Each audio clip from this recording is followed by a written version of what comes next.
un collectif de personnes, de solidarité avec le peuple palestinien. Solidarité qui va surtout se manifester pour la résistance du peuple palestinien, résolument, et dans sa lutte, dans son combat pour la défense de ses droits fondamentaux, et qui sont totalement violés, bafoués depuis plus de 63 ans. Et aussi pour la défense de sa culture, qui est, comme vous le savez bien, très menacée, dangereusement menacée par l'occupation et la colonisation qui ne cesse de s'accroître. Donc je pense que nous nous plaçons dans cette optique de défense, de soutien à la résistance du peuple palestinien. Et dans cette optique-là, nous sommes aussi partie prenante de la campagne BDS, c'est-à-dire BDS boycott, des investissements sanctions à l'encontre des produits israéliens.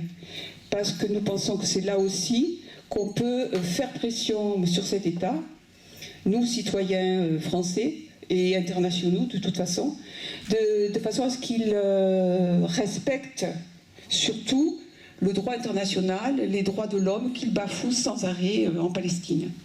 Voilà, donc ça c'est un objectif, c'est ce que nous pouvons faire, nous, citoyens français, ici, à notre échelle. Nous avons le plaisir donc de recevoir Christophe Oberlin, qui était déjà venu 2 fois à Toulouse. Et donc, pour ceux qui ne le connaissent pas, je présente, il est chirurgien et enseignant à l'université. Il est spécialisé dans la microchirurgie, dans la chirurgie de la main. Et pour nous, militants pro-palestiniens, il dirige régulièrement et depuis de nombreuses années des missions de chirurgie et d'enseignement à Gaza. Donc à ce titre-là, je pense qu'il est parfaitement bien placé pour parler de la situation actuelle à Gaza et de Gaza, la situation de Gaza dans le contexte actuel des révolutions arabes et notamment de la révolution égyptienne, puisque Gaza quand même dépend principalement de l'Égypte pour sa survie. Notre second invité, c'est Jacques-Marie Bourget, qui est grand reporter depuis de nombreuses années aussi, qui en a vu de toutes les couleurs. Jacques-Marie Bourget va donc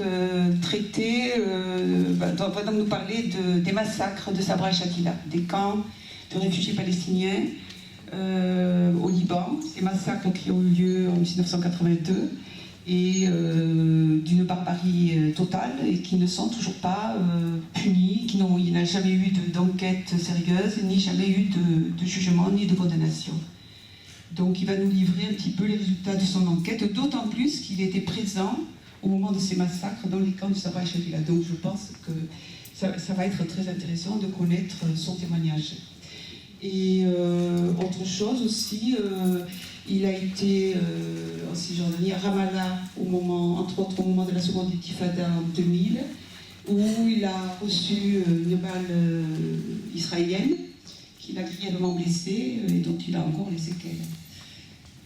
Et donc je pense que là aussi nous avons un témoin privilégié de la situation palestine. Nous avons aussi Salim, qui est un journaliste palestinien, qui vient d'un camp de réfugiés palestiniens en Syrie et qui a aussi un témoignage très très précieux à nous donner. Et ça, ce sera aussi l'un des sujets du débat. Vous pouvez vous poser des questions.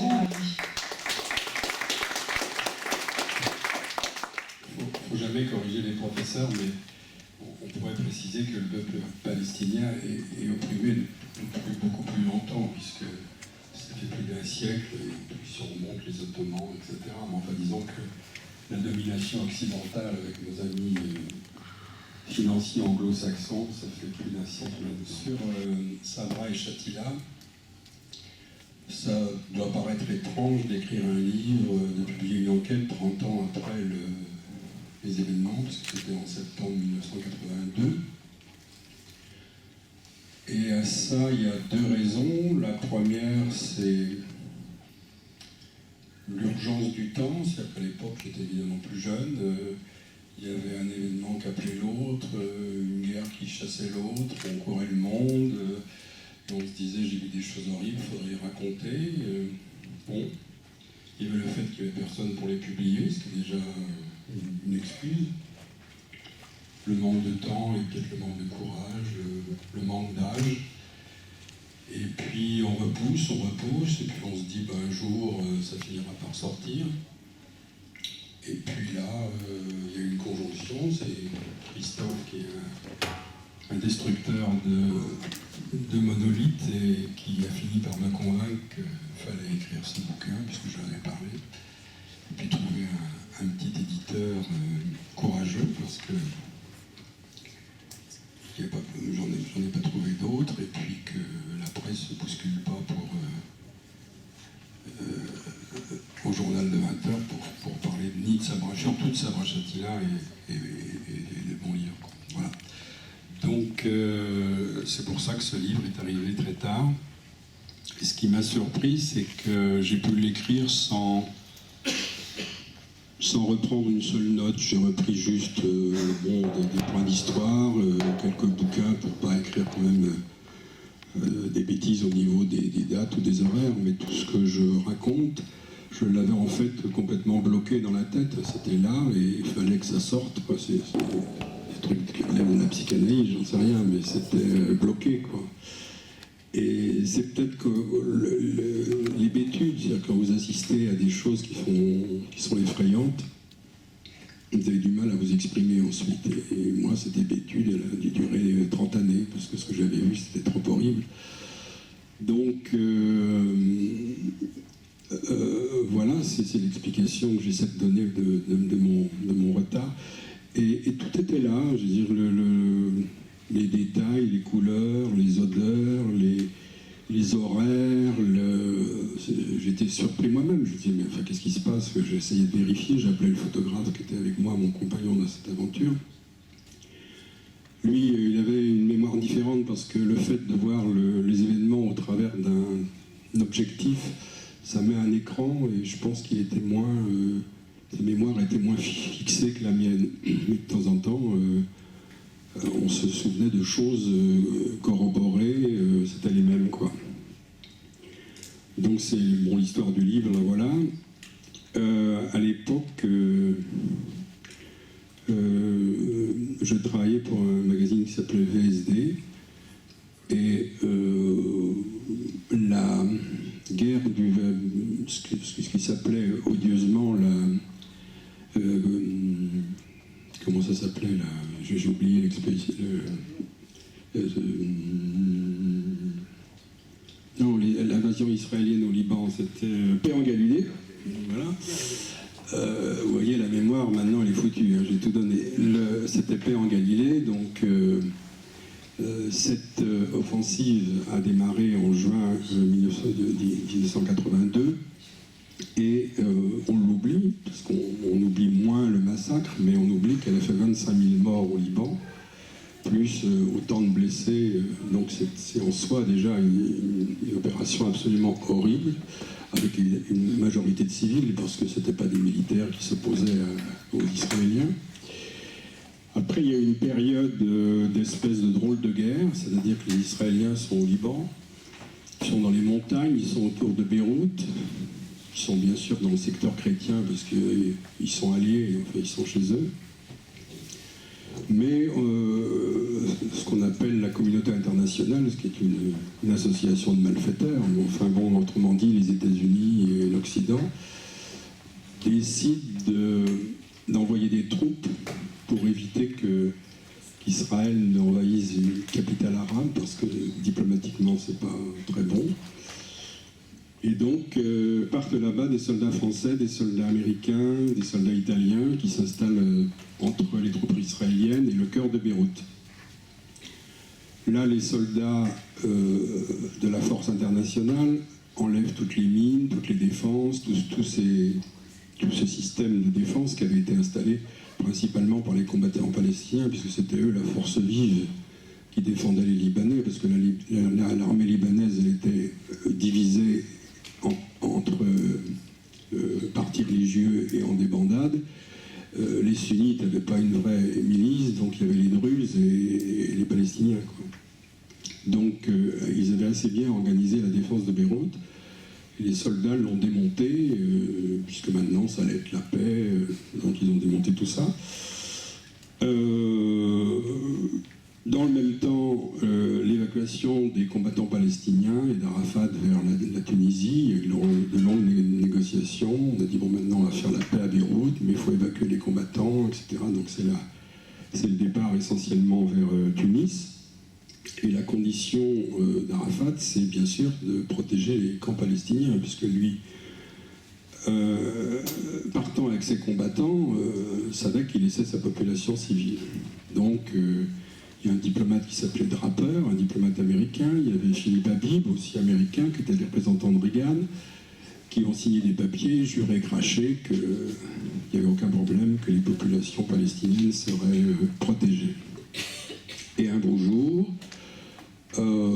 début septembre 82, c'était le 7 ou le 8 septembre, allez savoir pourquoi, les troupes internationales s'en vont comme ça, sans tambour ni trompette, violant complètement l'accord, puisque l'accord c'était de protéger et le centre de Beyrouth et les camps palestiniens. Donc hop, on s'en va. On a appris après que c'était sous la pression d'Israël que les Américains avaient cédé, parce que Sharon voulait en finir avec les Palestiniens. Et François Mitterrand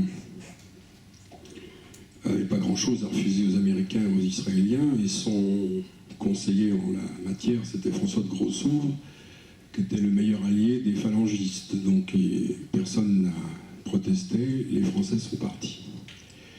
Le 14 septembre, le président élu du Liban, Bachir Gemayel, chrétien, puisque au Liban le président est systématiquement un chrétien, qui était le chef des phalangistes, phalange qui avait été créée par son père sur le modèle des nazis en 1936 quand même, meurt dans un attentat. Donc là, tout de suite, on souffle aux phalangistes que ce sont les Palestiniens qui sont responsables de l'attentat, ce qui est évidemment bien sûr faux, personne ne le croyait, et qu'il s'agit de venger Bachir Gemayel. Donc les phalangistes sont mis dans cet état de motivation, quoi, de surexcitation. Bon, mais on n'en sait pas beaucoup plus.